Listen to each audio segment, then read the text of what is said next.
सावळ्या विठ्ठलाचं गारुडच असं आहे की सर्वच जण त्याच्या भक्तीमध्ये लीन होतात। म्हणूनच की काय भाऊजी आदेश बांदेकर यांना देखील तो मोह आवरला नाही।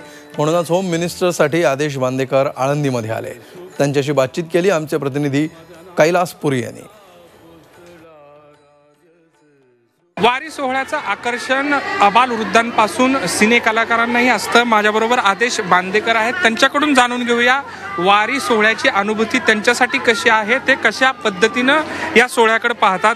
काय सांगाल, वारी खरं तर महाराष्ट्राचा एक धार्मिक सोहळा आहे, महाराष्ट्राला एका समान सूत्रात बांधणारा हा सोहळा आहे। तुमच्या दृष्टीने याचं कसं महत्त्व आहे आणि तुम्ही कसं पाहता वारी सोहळ्याकडे? खरं तर ही जी काही ऊर्जा आहे, ही ऊर्जाच एवढी वेगळी आहे।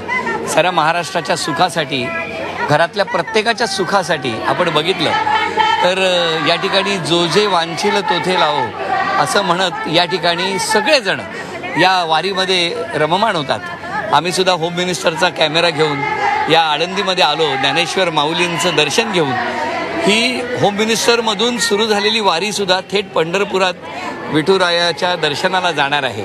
आनंद या गोष्टीचा आहे की या आळंदीत आल्याबरोबर संवाद साधत असताना मग आम्ही त्या राजा आणि सर्जालाही भेटलो, जे या माऊलींच्या पालखीला जोडले जाणार आहेत। वाई सातारा इथले ते दोघे, त्या कुटुंबाशी संवाद साधला आणि तिथूनच पुढे आज चोपदारांशी संवाद साधून आता माऊलीच्या दर्शनासाठी आपण आलेले आहोत। या ठिकाणी सुद्धा आपण बघितलं तर प्रत्येकाच्या चेहऱ्यातलं आनंद, त्या आनंदामध्ये नकळत घराघरांमध्ये पांडुरंगाचं हे दर्शन आपल्याला घेता येतं।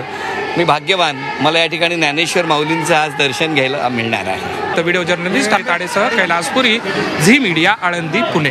झी 24 तास रहा एक पाऊल पुढे।